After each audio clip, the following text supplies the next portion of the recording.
Introduction.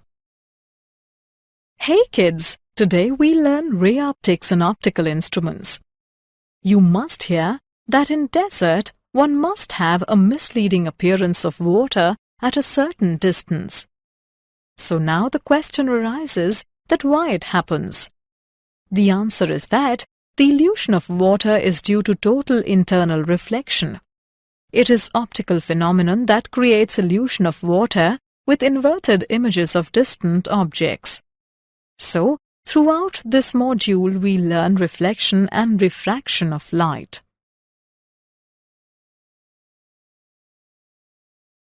Objectives.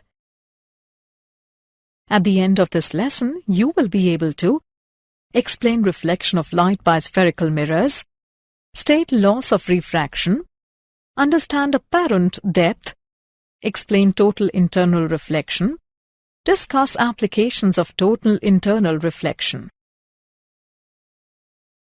Reflection of light by spherical mirrors. Reflection. The angle between the incident ray and the normal to the reflecting surface is called the angle of incidence. The angle between the reflected ray and the normal to the reflecting surface is called the angle of reflection. Laws of reflection. The angle of incidence is equal to the angle of reflection. The incident ray, the reflected ray, and the normal to the surface lie in the same plane.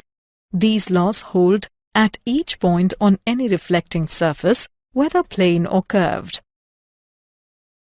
Spherical mirrors.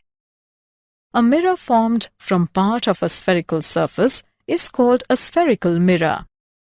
There are two types of spherical mirrors: concave mirror, convex mirror. The spherical mirror, in which light is reflected from its inner concave surface, is called a concave mirror. The spherical mirror in which the light is reflected from its outer convex surface is called a convex mirror. The spherical mirror has a radius of curvature r and its center of curvature is located at point C. The geometric center P of a spherical mirror is called the pole. The line joining the pole and the center of curvature of a spherical mirror is called the principal axis. Sign convention. The distances measured in the direction of incident ray are taken to be positive and those measured opposite are taken to be negative. The heights measured upwards are taken to be positive and those measured downwards are taken to be negative. Focal length of spherical mirrors. Rays that travel close to the principal axis of a spherical mirror and make small angles with it are called para-axial rays. The point F is called the principal focus of the mirror. The distance FP between the pole and the focus is called the focal length of the spherical mirror, denoted by F. Relationship between focal length and radius of curvature. F is equal to R by 2. Images formed by a concave mirror. When the object is beyond C, the images A. between C and F, B. real and inverted, C. smaller than the object. When the object is at C, the images A. at C, B. real and inverted, C. same in height as the object.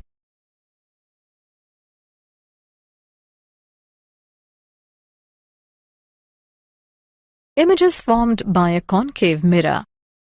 When the object is between F and C, the images beyond C, real and inverted, larger than the object. When the object is between F and P, the images behind the mirror, virtual and erect, larger than the object. The mirror equation.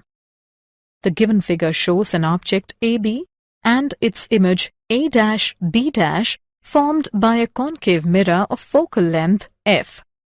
For paraxial rays, MP can be taken as a straight line perpendicular to CP. Then the two right-angled triangles A', B', F and MPF are similar, so that A dash B dash by MP is equal to B dash F by FP is equal to B dash P minus FP by FP. Since MP is equal to AB, we can write A dash B dash by AB is equal to B dash P minus FP by FP. Name it as 1. Since angle APB is equal to angle A dash PB dash, the right angle triangles ABP and A dash B dash P are also similar, so that A dash B dash by AB is equal to B dash P by BP. Name it as 2. Comparing equations 1 and 2, we obtain B dash P minus FP by FP is equal to B dash P by BP. Name it as 3.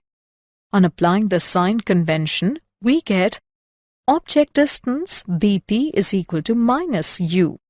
Image distance B dash P is equal to minus V. Focal length FP is equal to minus F.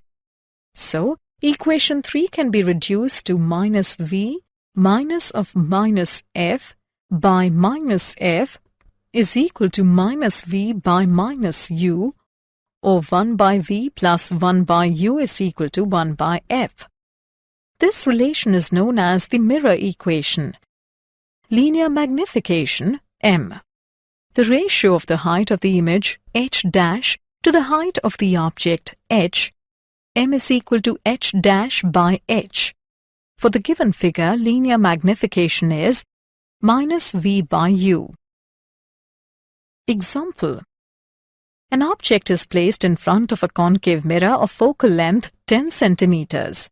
What should be the position of the object so that its image is at a distance 20 centimeters in front of the mirror? Solution.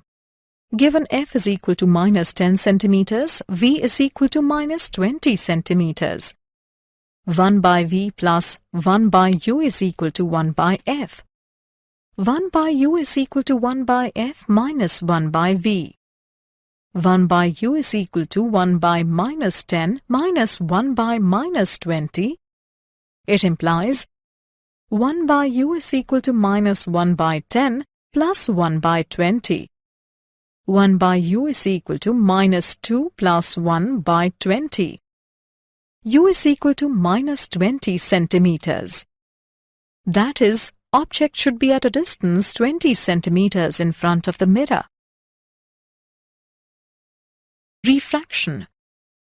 When a beam of light encounters another transparent medium, a part of light gets reflected back into the first medium, while the rest enters the other. The phenomenon of the change in direction of a beam of light in one medium when it enters a second medium obliquely is called refraction. The angle r between the refracted ray and the normal to the refracting surface is called the angle of refraction. Laws of refraction. Laws of refraction. The incident ray, the refracted ray and the normal to the surface lie in the same plane. The ratio of the sine of the angle of incidence I and the sine of the angle of refraction R is constant for a given pair of media. This rule is called Snell's law. Mathematically, Snell's law gives sine I by sine R is equal to N21, where N21 is a constant called the refractive index of medium 2 with respect to medium 1. If N21 is greater than 1, the refracted ray bends towards the normal. If N21 is less than 1, the refracted ray bends away from the normal. Higher the refractive index of a medium, the more it is optically denser. Apparent depth. Due to refraction, the object in another medium, say in water, appears to be raised.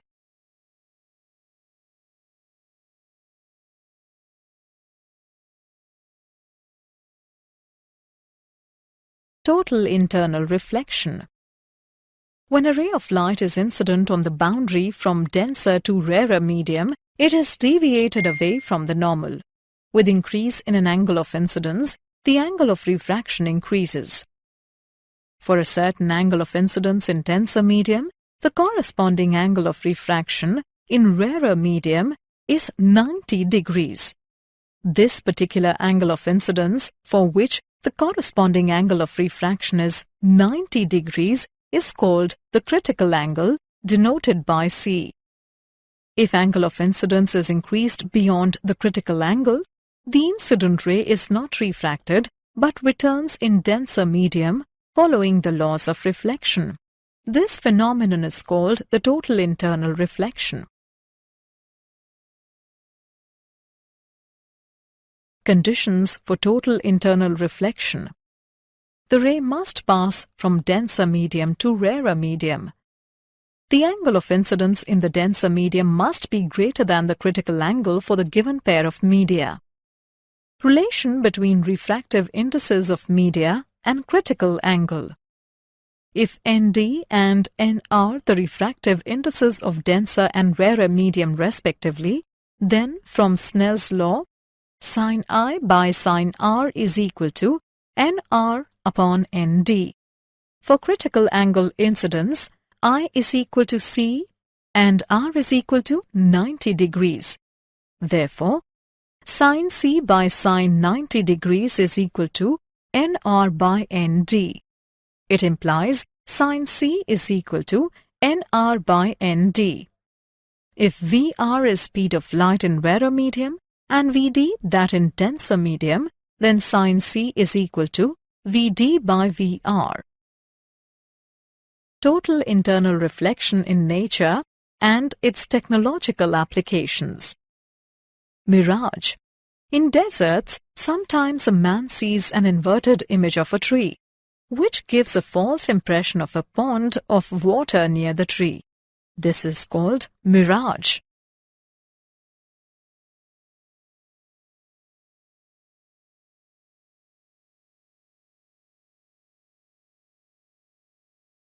Sparkling of diamond. The critical angle for diamond-air interface is very small, nearly 24.4 degrees. When light from an external source enters in a well-cut diamond, it suffers multiple total internal reflections inside the diamond. When at any surface, the angle of incidence is less than 24.4 degrees, only then it may refract out. Thus, the light entering the diamond from all directions emerges out from some directions.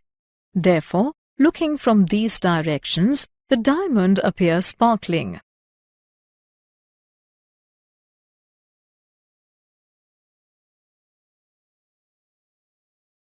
Prism. When a ray is incident normally on any refracting surface of prism, it passes undeflected and becomes incident on glass-air interface at angle 45 degree, which is greater than the critical angle 42 degree, and so suffers total internal reflection. A total reflecting prism may be used to deviate the rays through 90 degree, to deviate the rays through 180 degree, and to erect the inverted image without any deviation.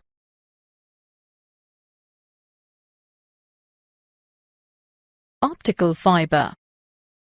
An optical fiber is a device based on total internal reflection by which a light signal may be transmitted from one place to another with a negligible loss of energy.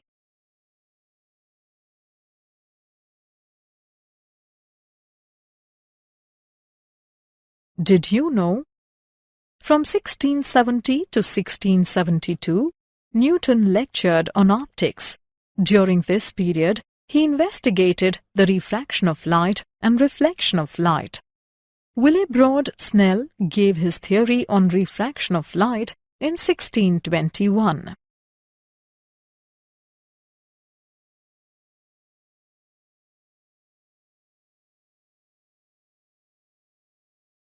Summary. Let us summarize what we have learned. A mirror formed from part of a spherical surface called a spherical mirror. The mirror equation: 1 by V plus 1 by U is equal to 1 by F. The phenomenon of the change in direction of a beam of light in one medium when it enters a second medium obliquely is called refraction. Snell's law gives sin I by sin R is equal to N21, where N21 is a constant called the refractive index of medium 2 with respect to medium 1. Conditions for total internal reflection: the ray must pass from a denser medium to a rarer medium. The angle of incidence in the denser medium must be greater than the critical angle for a given pair of media.